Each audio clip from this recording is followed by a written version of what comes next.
ஞானகுரு கொடுக்கக்கூடிய இந்த உபதேசத்திலே உங்கள் வாழ்க்கையில் வரும் சங்கடங்களை மேலேப்பட்ட தூசியை தட்டி விடுவது போன்று துடைப்பது போன்று துடைத்துக் கொள்ளுங்கள் என்று இந்த உபதேசத்தின் வாயிலாக உணர்த்துகின்றார்கள்.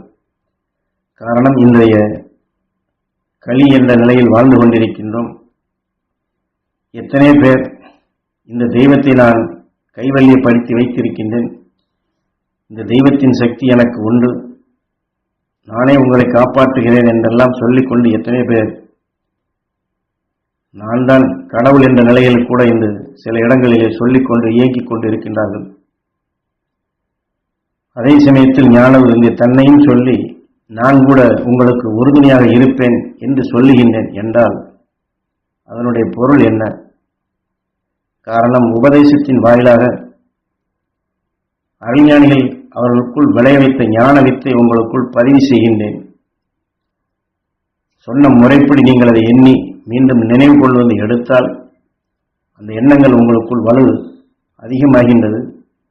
அந்த சக்தியை பெறக்கூடிய தகுதியை நீங்களே வளர்த்துக் கொள்கின்றீர்கள்.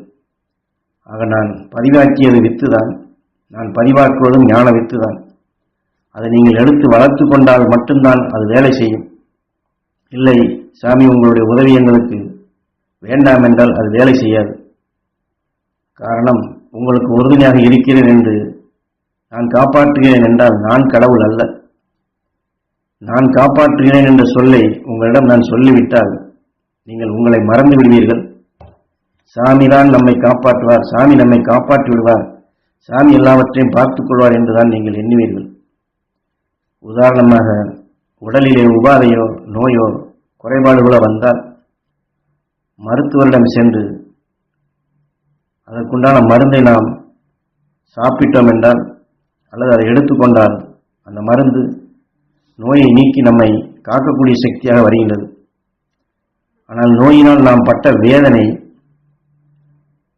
அதைத்தான் இங்கே நோய் என்று சொல்லுகின்றோம். அதை நீக்க வேண்டும் என்றால் அதனுடைய வழிமுறை என்ன என்பதையும் இங்கே உணர்த்துகின்றார்கள். காரணம், வேதனையை நீக்க வேண்டும் என்றால் வேதனையை உருவாக்கித்தான் அந்த வேதனையை நீக்க வேண்டும். எனவே இது நமக்கு தெரியாத விஷயம், அதைத்தான் இங்கே சுட்டி காட்டுகின்றார். காரணம், அந்த மருந்து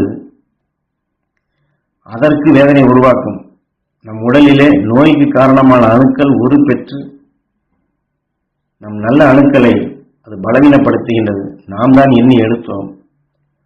ஆனால் மருந்தை உட்கொண்டு எதனால் நோய் உருவானதோ அந்த அணுக்களுக்கு நாம் இந்த மருந்தை செலுத்தப்படும் பொழுது அந்த நோய்க்கு காரணமான அணுக்கள் அங்கிருந்து அகலும் நிலையாக அந்த சந்தர்ப்பம் அமையும் பொழுது, அது உடலில் இருந்து நீங்கும் பொழுது அங்கே வேதனை அதற்கு உருவாகின்றது.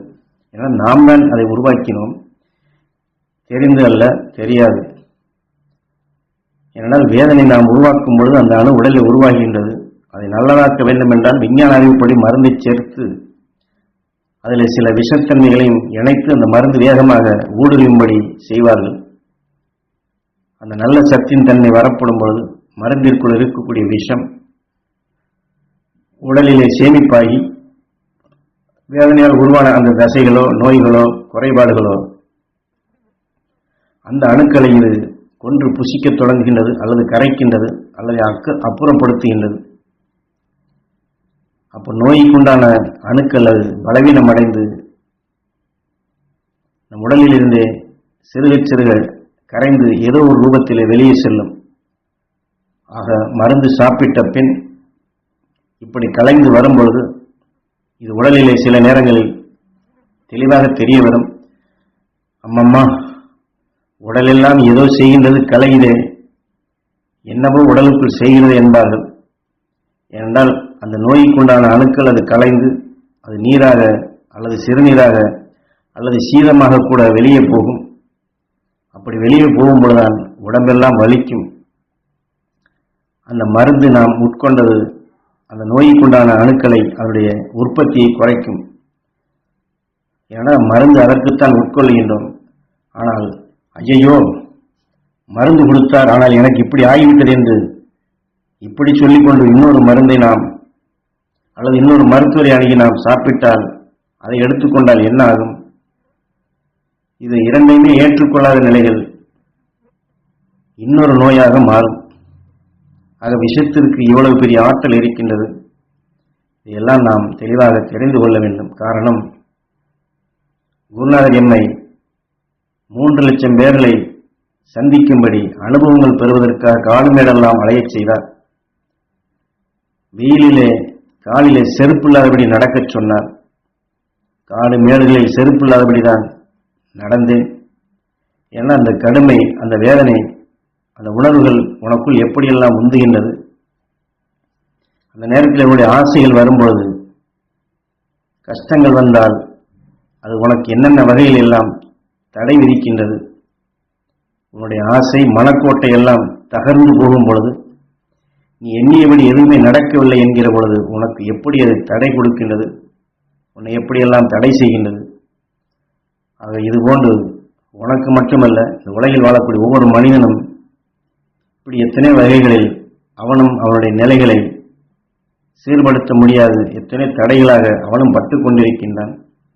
இதெல்லாம் நீ தெளிவாக தெரிந்து கொள்ள வேண்டும். தெரிந்து இதை மாற்றும் வழிகளை நீ அனுபவபூர்வமாக பெற வேண்டும் என்றுதான் உன்னை இங்கே காட்டிற்கு அழைத்து வந்து மகரிஷிகளின் ஞானியில் பெற்ற சக்திகளை நீ நுகர்ந்து உன்னை அறியாமல் இயக்கக்கூடிய அதிலிருந்து நீ விடுபடுவதற்கு உனக்கு முழுமையான பயிற்சியாக இதை கொடுத்தேன் என்று. என்னால் குருநாதர் அப்படி எனக்கு அனுபவ வாயிலாக கொடுத்த அதன் வழி நான் கண்டறிந்த பேருண்மைகளைத்தான், அனுபவத்திலே விளைய வைத்த சக்தி வாய்ந்த ஆற்றல்களைத்தான் உங்களிடம் உபதேசமாக சொல்லுகின்றேன். குருநாதர் காட்டிய வழி உங்கள் உயிரை கடவுளாக மதிக்கின்றேன், உடலை ஆலயமாக மதிக்கின்றேன். உங்களுக்கெல்லாம் அந்த மகரிஷினால் சக்தி பெற வேண்டும் என்று சதா உங்களைத்தான் நான் தியானிக்கின்றேன். அதே எண்ணப்படி, அதே உணர்வுப்படி நீங்களும் இதை எண்ணி எடுத்துக்கொண்டால் உங்களுக்குள் வரும் இன்னல்களை, கஷ்டங்களை, துன்பங்களை நீக்கிக் கொள்ளலாம். அதை வளர்த்துக் கொண்டே வந்தால் இந்த உடலுக்கு பின் எங்கே போக வேண்டும் என்ற அந்த ஞானமும் உங்களுக்கு தெளிவாகும். ஆக இதையெல்லாம் நம் உடலிலே உருப்பெற்ற தீமைகள் உடலிலிருந்து களையும் பொழுது என்ன செய்யும், எப்படி வெளியேறும், அதன் நன்மையுடைய பலனை நாம் எப்படி பெற வேண்டும் என்பதைத்தான் இந்த உபதேச வாயிலாக நமக்கு தெளிவாக்குகின்றார்கள்.